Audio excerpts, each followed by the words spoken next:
downfield to Watkins. Sammy Watkins for the touchdown.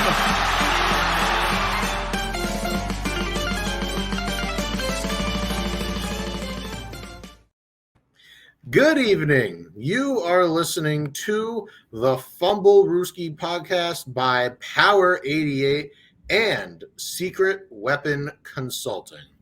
I am your host, CJ Medeiros, and with me, of course, is our good friend and our resident Ravens fan, Justin Tucker. So, before we start off, Justin, how are you doing tonight? Not too bad, not too bad.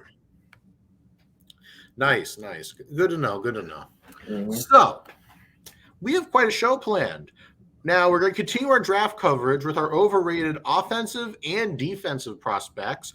We have the fan box, as always. But first, we are going to touch on a certain quarterback for the Philadelphia Eagles who just got his first big boy deal, Jalen Hurts. Mm-hmm. So, for those who don't know, Jalen Hurts just got a massive deal. I believe it was a 5-year, $255 million deal with, I believe, $179 million guaranteed. Mm-hmm.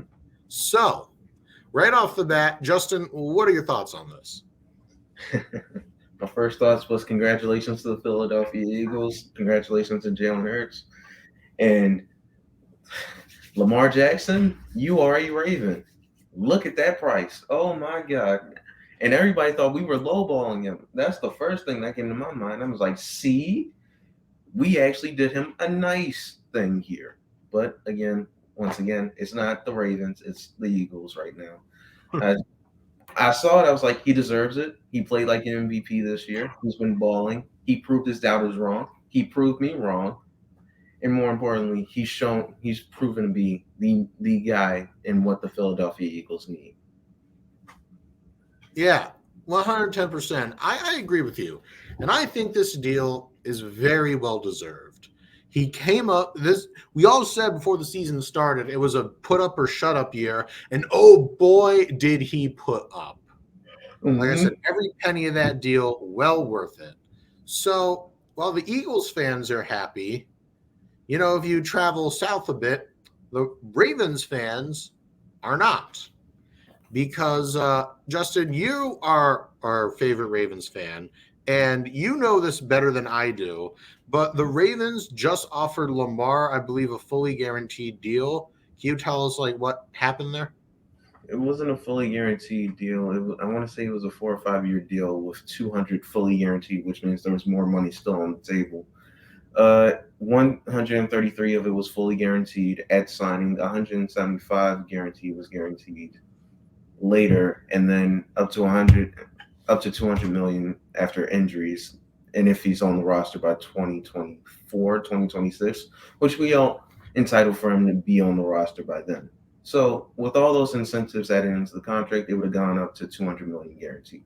Lamar Jackson said no to the deal. Now this deal has been out there for quite some time. I don't understand why now it's getting the pub that it is. I think it's because of the contract that Jalen Hurts got, because he's the one after Lamar that should have gotten paid, but he got paid before Lamar, so it kind of sets the precedence. Lamar was looking for a contract around the same lines of Deshaun Watson, and now that we've seen that Jalen Hurts, who has more leverage than Lamar does, he didn't get the contract that we all thought he was going to get, and so that sets the market, and it just proves that Deshaun Watson was the outlier, and Lamar Jackson has to move towards what Jalen Hurts got, not what Deshaun Watson gets. So when you look at what Jalen Hurts got, do you think that this Jalen Hurts deal kind of debunks the argument that the Ravens are, and I use this term loosely, lowballing Lamar? Yeah. Because that's what NFL media was saying. The players' union also said Lamar is getting lowballed. So yeah. Like I said, so you think this what Jalen Hurts just got proves undoubtedly that the Ravens are not lowballing him? Yeah, I think without a question, he's an MVP caliber player that just came off a Super Bowl appearance, and he just got paid like it. And as far as I'm concerned, they paid him what he was worth. The Ravens tried to pay Lamar Jackson more money, even more in guaranteed money. And yet Lamar Jackson said no for whatever reason, and he's entitled to do so. But again, it is what it is. I knew the Ravens weren't lowballing him because, of course, why would you lowball your franchise player? It made no sense to me. But once again, it just shows that the Ravens are a true first-class organization, and they were trying everything that they could to sign Lamar. He just wouldn't accept. Yeah. So, people, you heard it here first. Lamar's not being lowballed, then you got it from a Ravens fan. How do you like that? So, well, let me tell you something else. So, Philly's coming off a Super Bowl appearance, and Dallas made some improvements. Washington made some improvements. The Giants made some improvements. The draft is still coming. How do you feel about their chances of staying atop the division? Because let's face it, the NFC, I'm not talking about the NFC as a whole, because the NFC as a whole isn't that strong. Mm-hmm. So just looking purely at their division, how do you like their chances of repeating as division champs? Well, I think the Giants got better. I think the Cowboys got better, but it's still the Cowboys. And so let's say, don't let Adam hear you say that. It's still, I think it's going to be a lot tougher than it was last year, considering the losses that they have on both offensively and defensively and the additions that the Giants and the Cowboys made. So I think it'll be a lot closer than people expect. But at the end of the day, I see the Eagles somehow pulling through because I don't trust the Cowboys. And I think the Giants are on the rise, but I don't think they're there to contend with the top division just yet. Yeah, I agree. That's a good point. And like I said, can't be too nice to the Cowboys. Otherwise, old Adam's going to be like, oh, I told you. But it's okay. And for those who couldn't put piece together now, Adam Wright, second straight episode, not here, but it's okay. We still love him. He's just out for tonight. That's all. Oh, he's out for tonight. He's actually working, so I'm not going to lay into him that much. So, that was some good insight, Justin. Thank you for that. But now we are going to move on back to our draft coverage as the draft is coming up sooner than you think. It's so at the time of this recording, it's currently Tuesday the 18th, and it's literally next Thursday. Are you excited? I'm excited. Oh yeah. So we're going to continue our draft coverage with overrated offensive prospects. And I know you're not going to want to miss that. So please don't go anywhere. This is the Fumblerooski podcast.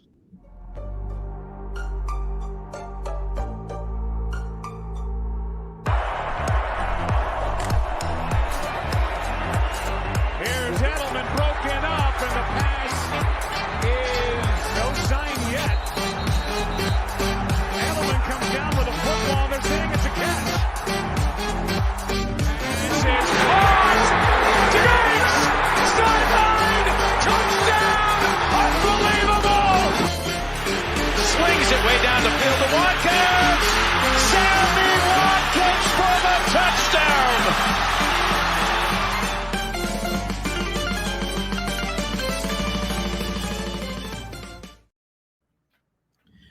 Welcome back to the Fumblerooski podcast by Power 88 Dean Radio and Secret Weapon Consulting. I'm CJ Medeiros with my good friend Justin Tucker. And once more, we're dialing up our draft coverage.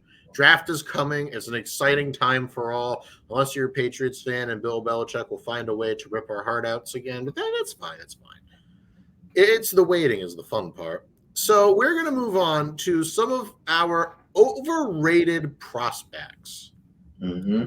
Now, the NFL draft, whether you're an analytics folk or whether you're one of the analytics folk or not, I think we can all agree the NFL draft or any draft in any sport, it's a crapshoot. Because how many times have we seen the can't miss prospect miss? Happens more than you think. So we're going to move. So like I said, we're going to talk about overrated offensive prospects, prospects that will either A, go higher than they should, or B, we just view as perhaps a little overhyped. So let's begin. Justin, I'll start with you. What's one prospect you think that you just aren't a big fan of that everyone else loves? Who's your overrated offensive prospect? The more I think about it, the more it's like, all right, I'm going to take. I don't want to take the freebie ones that are the obvious ones. I wanted to dig a little deeper, and the name I came up with was Quentin Johnson. Thank you. He he's not the wide receiver I prefer. I want Njigba, I want Zay Flowers, I want Jordan Addison before I get to Quentin Johnson. The reason for that is because, like CJ pointed out earlier, a few episodes earlier, he struggles with highly contested balls, like high pointing them. And that's strange considering how tall he is and how Hmm. big he is. So if he struggles with that in the league, it could be a problem. So Yeah. unless he somehow miraculously fixes that, yeah, I think he's a tad bit overrated. Don't get me wrong, I think he still has the skills and all that, but if he can't high point the ball, why are you that tall? Yeah. So it says here on his official prospect page, he's 6'3", 208 pounds. And you can go back and watch his tape, and all he does is body catch. He can't extend. He can't high point. He can't get the contested catches. And when you look at his strengths and his weaknesses and his play style, as a Pats fan, I won't lie, I'm kind of getting some N'Keal Harry vibes. You know? And as a Pats fan, I can say, I know a thing or two because I've seen a thing or two. And if I'm picking, Pats, I'm a Pats fan, we're picking at 14, I would stay away from him. That's just me. It's like in his route tree is so limited. He struggles to create separation or even just leverage in general. And like I said, just with the deep ball, just iffiness. Not a fan. Not a fan.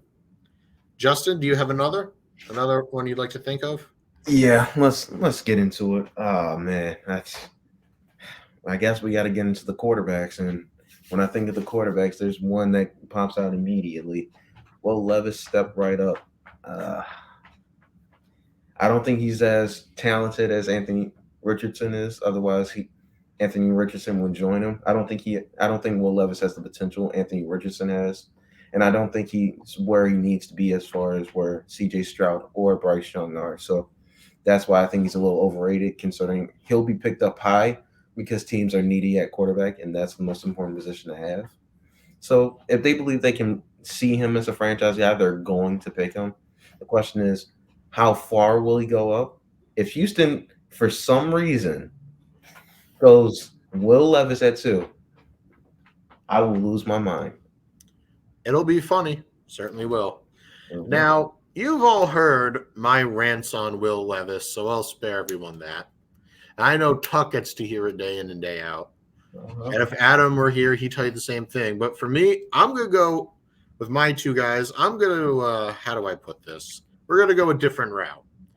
I'm going to do another quarterback. And usually I wouldn't talk about this guy, but Hendon Hooker. You see, now I don't know if you all have been keeping up with the mock. Wait, hold on. What was that, Tuck? He's overrated. Who's rating him that high? I'm going to get there. Now, I don't know if you guys at home have been keeping up with mock drafts, but most mock drafts now are mocking him in the first round. Mm-hmm. No. My answer is no. All right, well, let me break down the obvious stuff right away. He's going to be a 25-year-old rookie. And not only is he a 25-year-old rookie, he's coming off an ACL tear, and he's a mobile quarterback. That's like oil and water. And then it's just, oh, my Lord. Look, I like him. He's got a lot of potential. But going to the pros, I think it's going to be a bit of a steep learning curve because Tennessee's offense is so alien to the NFL. And I think our resident college football player, Justin Tucker, can back me up on this. No? Yeah, it's not a pro style offense. Yeah, it's not. I would argue it's completely alien, but that's just me. And he's a great runner, but oh my God, when he throws on the run, it's like, which is weird because his accuracy is pretty good, but as soon as he's on the run, all of his accuracy goes out the window. But look, I don't want to hate on him too much because because I also mentioned that the only reason I'm even talking about him is solely because a lot of mocks now have him going in the first round. I don't know if you've seen that, Tucker, but it's true. But he does have upside. It's just I just don't think he has first round upside. I agree. He has upside. I see him as a high second, low third. Yeah, I would argue mid second, low third, but yeah, somewhere in that ballpark. I just don't think he should go first. Yeah, I don't know. Mm-hmm. And so my other overrated prospect, I just, for the life of me, I don't know why people are so high on him. I mean, in terms of professional draft grading, he's the third highest graded. Josh Downs from North Carolina. Okay. For starters, he's undersized, 5'9", 171. But he runs, if you round up, because he runs a 4.48. That's basically a 4.5. You know who else is undersized? Zay Flowers, and he's much, much faster. Mm-hmm. And the thing is with him, you can't send this guy in the middle. Everyone's like, ooh, he's a good, shifty, agile guy. I'm like, oh, yeah, if you send him on a slant route, he's going to get his head taken off. And you remember what happens when he plays corners that are more physical than him. Oh, yeah, if it's just physicality is his weakness. When he goes up against a physical press corner, he just gets destroyed. And his route running is so. And another thing, and this is something that we can also attribute to Quentin Johnston, he has focus drops. He thinks too much and he drops wide open balls. And especially like if you look at the running game, because in this NFL, wide receivers have to block. He cannot block on a run to save his life. But all that aside, he's not that bad. I've seen a lot of mocks that sneak him into the first round. I personally don't think he should go in the first round, but that's just me. Justin, do you have anything else you'd like to mention before we move on? Anybody to mention? No, not at this particular point in time. Not with chest. No. All right, fair enough. So we are going to be moving on to overrated defensive prospects. And oh boy, there are plenty to choose from. And I know you're not going to want to miss that. So once again, don't go anywhere. This is the Fumblerooski podcast.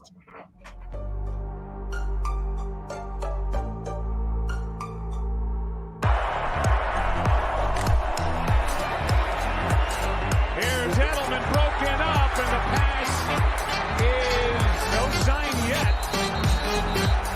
Edelman comes down with a football. They're saying it's a catch. This is caught. Diggs! Sideline! Touchdown! Unbelievable! Swings it way down the field to Watkins. Sammy Watkins for the touchdown!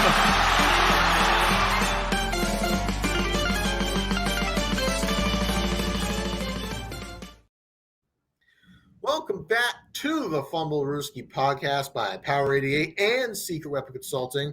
I'm CJ Medeiros, along with my good friend Justin Tucker, and we just spoke about overrated offensive draft prospects, and now we're going to be looking at overrated defensive draft prospects. So, without further ado, Justin, would you care to get us started? It hurts. It hurts because he's from Maryland. It hurts. Brian Brzee. Oh, you mean Breesy? Is it Brzee or Breesy? That's I always called him Breesy, but it really doesn't matter. You know who I'm talking about. I want to say the DN out of Penn State. I mean, not Clemson. Yeah, the DT from Clemson. Yeah. Yeah. I don't see him as a DT. I see him more as a DN. So that's why I'm like, if people try to play him at DN, it's not going to work. I think he's more so of a DN. And I keep seeing low first round. I think he's more of a low second round pick. Really? Explain. To me, I don't think he's that dominant of and I don't think he's that dominant enough to be a like mainstay at D tackle because I don't believe he can get off double teams that much. If he gets stuck on a double team, he'll get pushed. If he can't split it, then he'll have problems. And it's so upsetting because he's from Maryland and I want him to do good. But I just see second round for right now. I don't see first round. But hopefully that changes. Yeah, no, I hear you. I do, and I think you make a valid point. But as far as I go, I do think this is ironic because I was going to pick a defensive tackle myself. Mm-hmm. Elijah Cansey from Pittsburgh. I wanted to say him, but I was like, nah, I'm going to let him slide because I know CJ's going to pick him. Wow. Great minds think alike. Thanks, Justin. Mm-hmm. Cansey. A lot of people are comparing him to Aaron Donald. They look at him and go, oh, undersized defensive tackle out of Pittsburgh? It must be Aaron Donald. No. My answer is no. And look, I'm not saying he's bad. I think he's an early to mid second round pick. But the fact that he could go mid first, no, I don't like that. And so here's the thing with Cansey. If you go to NFL.com and look at his prospect profile, his comparison is John Randall. Excuse me? Yeah, if you look at NFL.com at his prospect profile, Lance Zierlein's comparison for him is John Randall. As in superstar defensive tackle, I believe Hall of Famer John Randall. No, just no. So here's the thing. Not only is it a size thing, it's just that he plays interior, and bigger guards can easily just destroy him. And much like Tuck's concern with Brian Breesy, this guy gets gobbled up by double teams.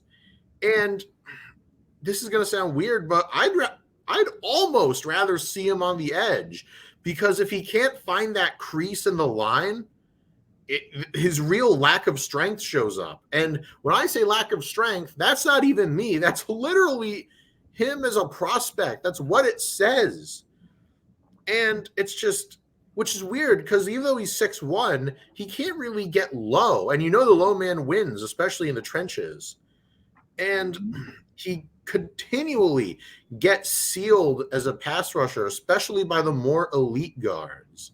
And like I said, he does have a lot of upside, as in he's a good fast DT that can jet through the blocks. I mean, as a pass rusher, he's great.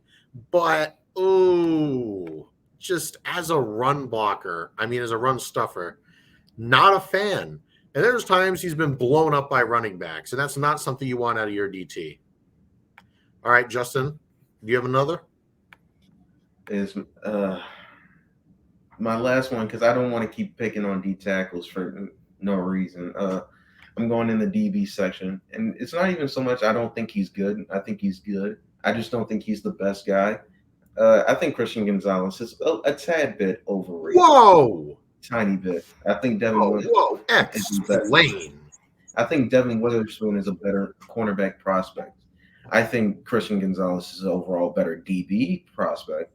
But at cornerback, I'd rather have Devin Witherspoon than Christian Gonzalez. That's just my opinion. Explain. I like Devin Witherspoon's aggression more. I like the way he flies the ball instantly. I like his tackling better. I don't believe he's the better overall coverage guy, but he can still cover. But overall, if I'm looking for a guy to fit in the Ravens scheme, I would pick Devin Witherspoon. Witherspoon nor Gonzalez will be around when the Ravens pick. And I know, but I'm just saying that if I'm the GM for the Ravens and I wanted a guy that fit our culture and system, it's Devin Witherspoon. All right. I can allow it. Now, for me, I believe I mentioned this one time, like many episodes ago, but I'm going to talk about, ironically, a defensive back, DJ Turner from Michigan. Yeah, you have talked about this one. Yep. So everybody looks at him and says, look, fast. Yes, fast. Good job. Now, I think he's a good player. Do I think he should be in the first round? No. No. I have a late second round grade on him, and frankly, I think that's generous. I still can't forgive him for what he did against TCU. I still can't forgive that. We don't talk about that, Justin. It's okay, buddy. But yeah, it's just he's a great athlete. He's got good technique, but as fast as he may be, when he is paired up with a physical receiver, say like a Quentin Johnston, because they duked it out at TCU, he gets knocked around by big receivers. And just due to his size, he can't really contest deep balls and oftentimes gets mossed. And keep in mind, the NFL receiver is bigger than ever these days. The modern receiver is like 6'2". And if college level big receivers give you an issue, NFL level big receivers will make you look foolish. And he's not that good of a tackler. Like, he can easily get brushed off. And there's something that his profile says that I've noticed from the get-go. He's forced to be what they call a grab and drag tackler, as he's not just going to tackle you down on the spot. Mm-hmm. So, yeah, it's a real lack of physicality for me. And, it's always good when a corner can grab the highlight reel picks. But if you can't bring down a receiver, then I'm sorry. I don't think you're a first rounder. That's fair. And no one should think DJ Turner's a first rounder. Well, ever since he ran his extremely good 40-yard dash, a lot of people have said, oh, well, move him up. But I don't know. I have him as like a late second. Mm-hmm. I have him as a second, too. I don't think he should move. Actually, maybe mid-second, because, the interceptions are there, the breakups are there, but just physicality is a massive, and I mean a massive red flag. Mm-hmm. So yeah, if we have nothing else to say, we're just going to keep this train rolling, because now we have everyone's favorite, the Fumblerooski fan box. And I know you're not going to want to miss that, because we had a great question this week, and we'll get right to it after this. You are listening to the Fumblerooski podcast.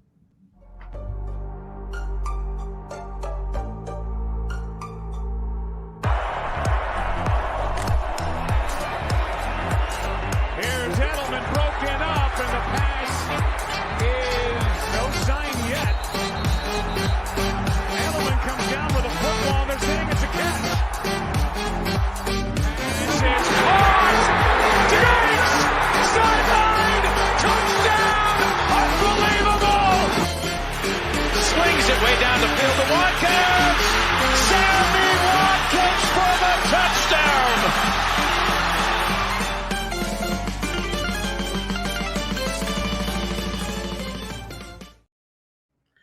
You are listening to the Fumblerooski podcast by Power 88 Dean Radio and Secret Weapon Consulting.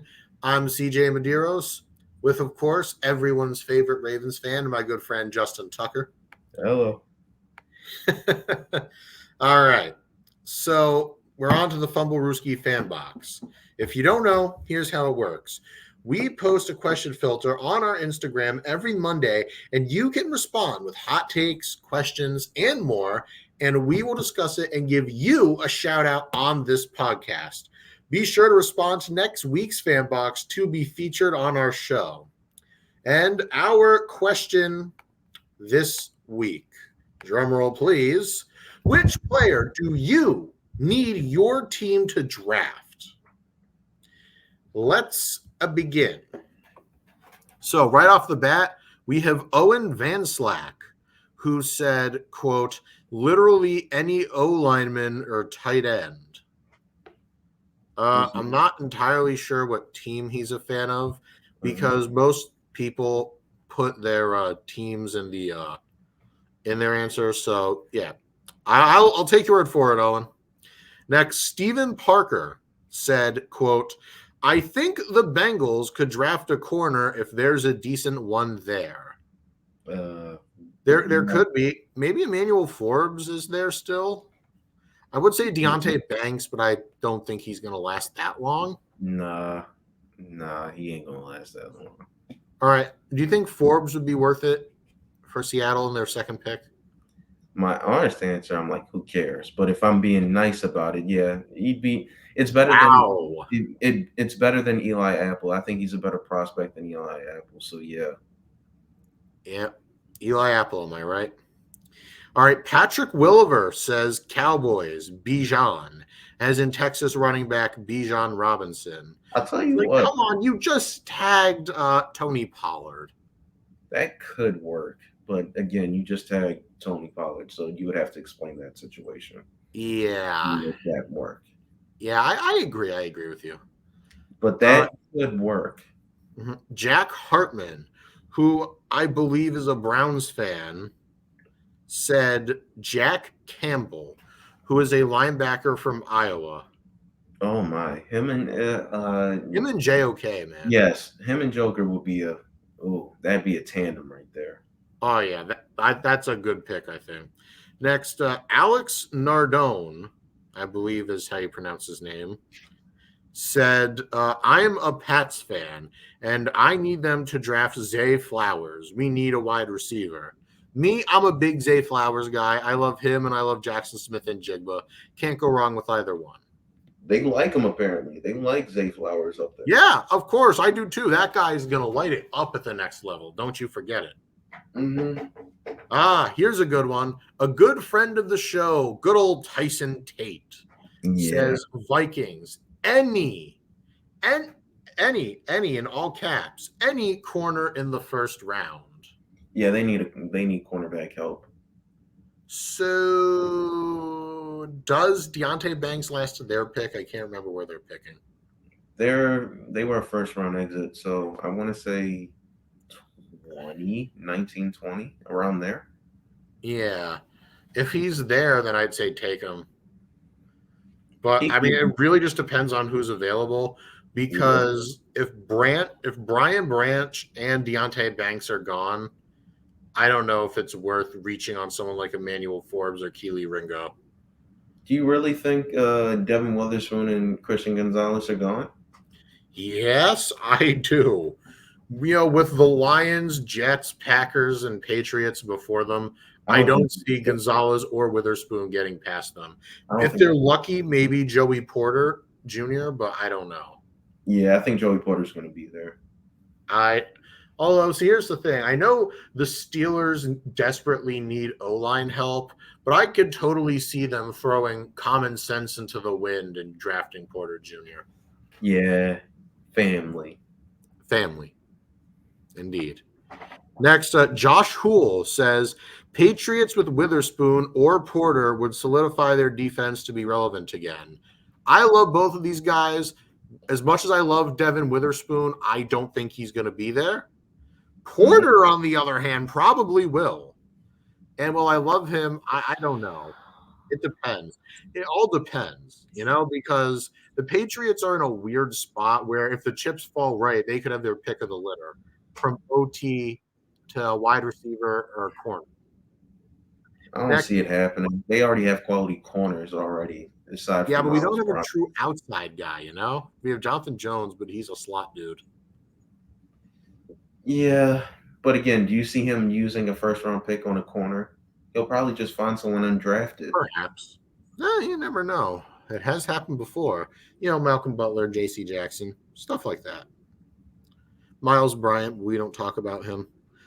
Next, Brian Mucker says OT. And we do know he's a friend of the show, and he's a Jets fan. Yes, I would say so, because Mekhi Becton doesn't look up to snuff. And depending on how the chips fall, you could, Broderick Jones might be available, and if he's there, you snatch him up, no question. Yeah. Next, Brogdon Hill says, my team is the Panthers, so we need a QB, Bryce Young or CJ Stout, which is obviously autocorrect. He means Stroud. Yeah, I think they're probably going to go with Young. Yeah. I don't know how that happened, but they're probably going with Young number one. Yeah. That's impressive. Personally, I'm a CJ Stroud fan. That's just me. Mm-hmm. Yeah. So Eli Turner says Osiris Torrance for the Broncos. Now the Broncos don't have a first-round pick. They do have a second-round pick. But the thing is, God help me, I'm not entirely sure if he's going to be there. Yeah. Because There, I yeah. think he's going late first round. I truthfully, especially since the Eagles pick second to last, that's usually a good time to take a guard, especially in the first. They lost Sayumalo, their right guard. I don't know if Osiris Torrance goes past Philly, at least the second time. Didn't the Broncos just get a guard? They just took one from Baltimore. Do they need one? Ben Powers. I guess they might need another one. I don't know. Interesting. So yeah, we're gonna keep on trucking here. And no, I lied. That's all. That's your Fumblerooski fan box, folks. I think we got a lot of great responses, if I'm being frank. Mm-hmm. Good times were had by all. So, Justin, you're pretty opinionated. Before we go, what is one player that you need? I'm asking you the question. What is one player you need your Baltimore Ravens to draft? That's tough because I want a wide receiver, but if we're getting DeAndre Hopkins, it's like not necessary. It's like overkill at that point. Then I look at corner and it's like, oh, who's going to be there? Joey Porter Jr. and Deontay Banks are just like eyeing me. And I'm like, oh, will they be there? And so if there's one person I need, it's Deontay Banks, a Maryland guy coming home to the Ravens. I think that works. I think that works out well. You're a big Maryland guy. Of course. Oh yeah, I know. But hey, you can't. I'd say you can't go wrong with Banks. That kid can fly, and he can tackle. He can do everything you want for a corner. Yeah, either way is fine with me. Yep. So with that being said, we're going to wrap up here. So that'll do it for us tonight. Thanks for listening. We have new episodes out on Tuesdays and Fridays at 7:30 p.m. Eastern Time. Be sure to subscribe to our YouTube channel because we also have all our we also have all our episodes available on Spotify, Spreaker, Apple Podcast, iHeartRadio, Google Podcast, and so much more. Also, be sure to follow our Instagram at Fumblerooski_podcast to keep up with our podcast and the latest coverage on the NFL. Otherwise, we will see you next week. Over and out.